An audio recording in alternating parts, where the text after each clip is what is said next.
What's up, YouTube? Michael with Gnome Logistics here. It's been a minute. It's been a long minute. I no longer work with Prime. Um, you know, I kind of got to a point where, a lot of sitting around and, having way too much time just doing nothing was really putting me in a sour mood.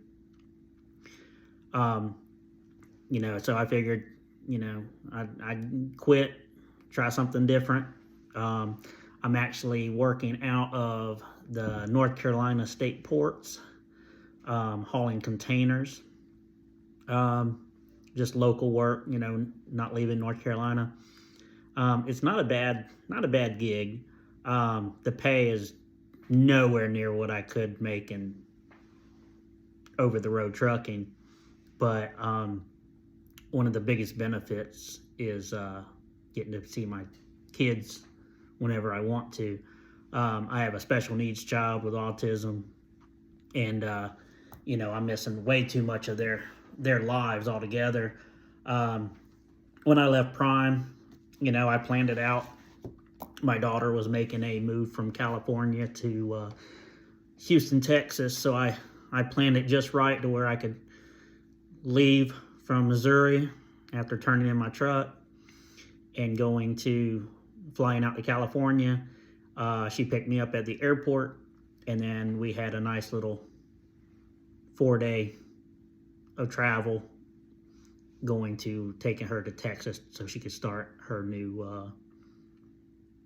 job and new life journey away from everybody that she really knows. So that was fun. We took her to her first casino. That got her into a little bit of roulette. Always fun to play a little roulette when you go to a casino. I want there to be more videos, and I've got more stuff coming down the pipeline that I'm gonna try to make happen. Like I said, the biggest downfall from going from over the road to local is the money, but the home time. I'm home every night. Hell, most days I go in at 8 a.m. and most days I'm home by 2:30. So, but I still get paid for my full 8-hour day, which, excuse me, is a great thing, but it also gives me way too much time to think about what I need to do and stuff like that, which can be a little overwhelming. I hope everybody out there is doing great right now. I got out right before the fuel prices got like super bad. So hopefully all you guys over at Prime, there's a lot of you that I've met. So hopefully y'all are all doing good, stuff like that. For all my subscribers, I'm sorry I haven't put any content out. Getting into pulling these containers out of the port. I didn't want to take away from my learning experience getting all that under my belt. So containers, for those of you who don't know, are all top heavy. And some of them can weigh up to 120,000 pounds, but you have to have special permits and stuff for those. So basically you have a chassis. You don't have a trailer sitting on it. You take your chassis and you go into the port and you give them, your number that you're picking up and stuff like that. And then they print out a little paper to tell you what aisle you got to go to. So this one up here is A through L, I believe it is.